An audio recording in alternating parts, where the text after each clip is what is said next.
However, when you do have a structural engineer come out and talk with you about what's going on with the house, comments or verbal comments or observations in a letter may not be enough.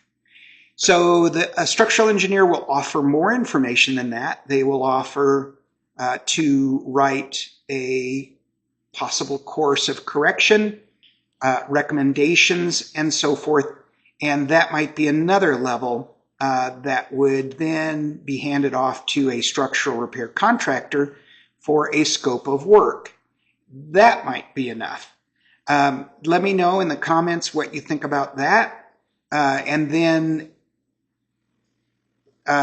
either mash that button for like or subscribe to our channel.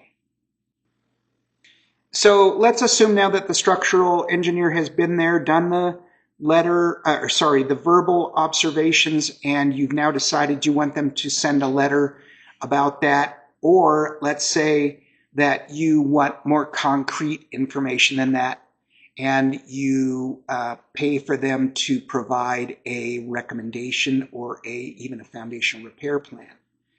So an engineer will do that, and then you can, as the property owner, you can then provide that to a structural repair contractor who will give you concrete costs as to what that would be for this particular structure. Some engineers will not go that far and will not provide a repair plan.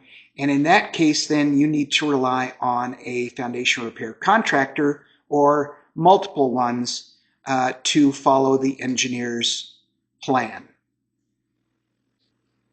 Now, if you've had a structural engineer come out, or a foundation repair contractor, or a foundation inspector, and the structural engineer doesn't give you all that you need because you don't want to pay for the extended amount of work that it requires them to do a foundation repair plan, then a foundation repair contractor will work up a scope of work and what the costs would be for that. Again, we have to go back to the interview now. It's important that you provide them with all that information unless you are testing them and not you're withholding the structural engineer's letter or ideas or recommendations.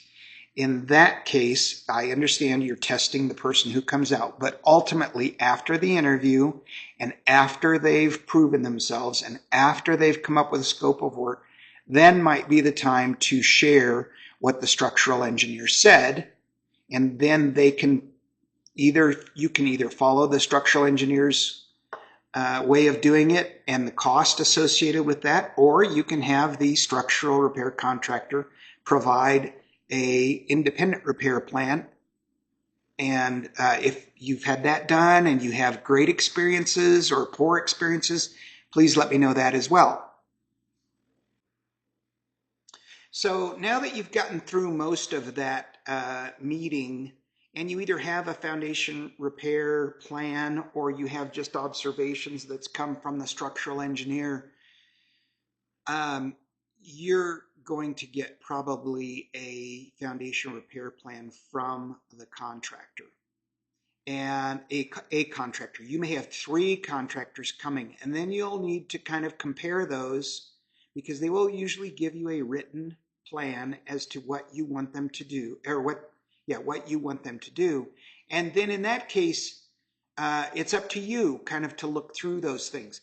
You can then submit that to the structural engineer and see what he thinks. Of course, you have to pay each time for that. And a structural engineer, I just want to reiterate, will not give you firm costs as to what their plan is. They may provide 2 or 3 recommended contractors to do the work, but they will not tell you how much it will cost. They will give you the plan that they recommend if you ask for that and pay for that, but they will not tell you usually who to use.